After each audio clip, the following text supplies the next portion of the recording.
This started pretty much backing up about 8 years ago. We were riding through the desert and in Mexico. We'd just had a heart for the country, you know. First it came from, I guess, out of selfishness, you know, out of just loving the dirt bikes, loving riding. So we'd ride about 4 days across Mexico, do about 800 miles.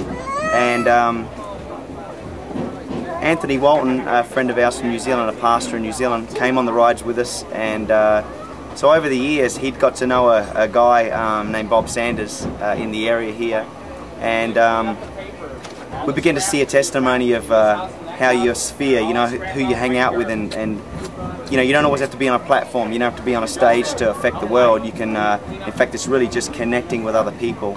And so here's Anthony. He connects with, Anthony's a New Zealander, he connects with Baja Bob, you know, Bob Sanders, who's an American, and then he connects us with them, and then we connect them with global expeditions, and also we connect them with about, you know, 1,000 people from the USA, and so we have this big, these spheres just really connecting together. And so we, it was about a year ago I came down here with Anthony and a team from New Zealand and a few of our crew guys, management, and we built a house. And you know, it was obviously, you know, incredible to come and do that, you know, and we sort of wanted to share that experience with as many people as we could.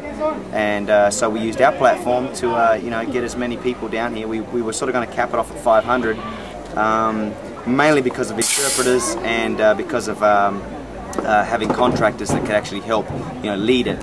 And it ended up, we got about 1,000, and which called for another connection, and that was John Rivers from K-Love Radio. And so he put out the call that we needed more contractors and more interpreters, and radio is a powerful thing, and so we ended up meeting our needs, and so we're down here with, like, I believe about 1,000 people, you know, interpreters and contractors. And so it's been powerful. I mean, more so than just building houses, really laying foundations in people's lives, I think is the most powerful thing about it. I mean, you can build a house, but a house will only last a certain amount of years. You know, these houses, I don't know, they might, you know, all of us know that after 30, 40 years, who knows what happens to a house. But a life, and a life of a great man and a life of a great woman, will last beyond generations, because it will affect the next generation. And that's what we're also going beyond just the gospel with hammer and nail. We're going into things such as the Purple Book, and having people, you know, instead of just sort of building a house and walking away and leaving them here with this, we want to continue raising up leaders in this area, local men and women in this area, locals that are here. And how we're doing that is with tools such as the Purple Book. It's a book of biblical foundations that they go through here. We've got Spanish versions, and people go through that, and they learn biblical principles, and they learn the biblical, they begin to have biblical foundations laid in their lives, and begin to see that their life has meaning, their life has purpose. And so it gives a man and a woman a reason to live here than just, you know, what's a man to do here? What's a local Mexican man to do here? And I think that that's what the question, what's a local Mexican woman to do here, than just kind of exist and bring it to their attention that their life has so much meaning and so much purpose. Not the meaning that we think it has for them, or the purpose we think it has, but the purpose that God has for it, and the meaning that God has for it. Do you think a lot of Americans have come in the last couple of years? There's been a lot of prosperity. They've got new cars. They've got a whole lot of stuff, and they haven't had happiness out of that. Do you think they're coming to a point where they realise that they've got to give something back to get true happiness? Well, I think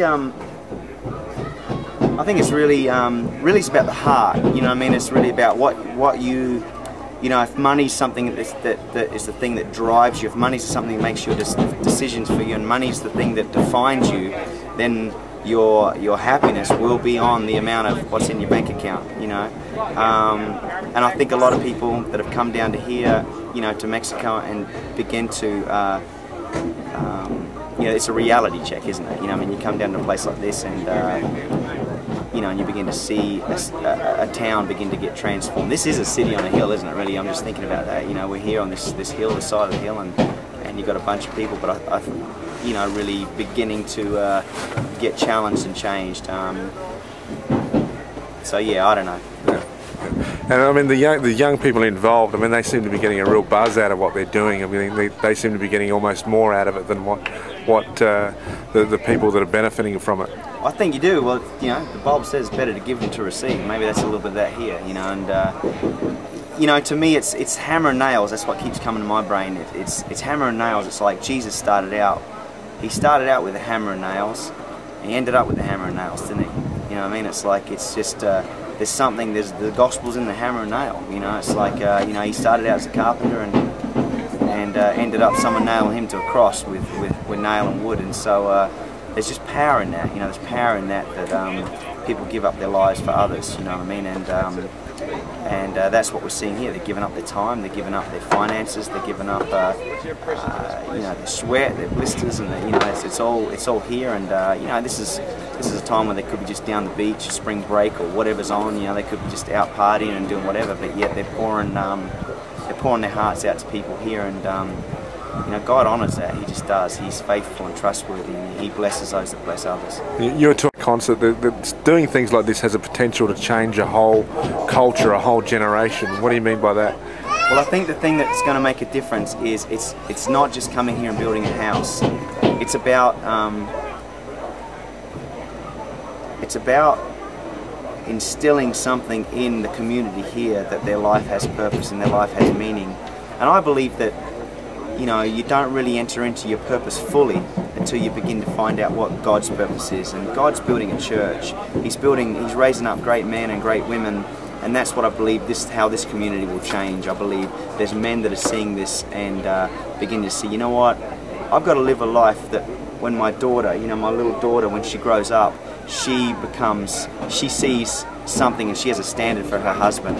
And I think that the most important thing is our families, and I think that's what this is about. It's about giving them a chance, getting a roof over their heads, but also that helping them to find community and to find church here, and handing something on to the next generation through, stopping that flow. You know what I mean? It's like we're a product of whoever raised us, and so that's so important. And when whoever raised us has vision and purpose and faith, and that becomes something we hand down that's greater than just any material thing.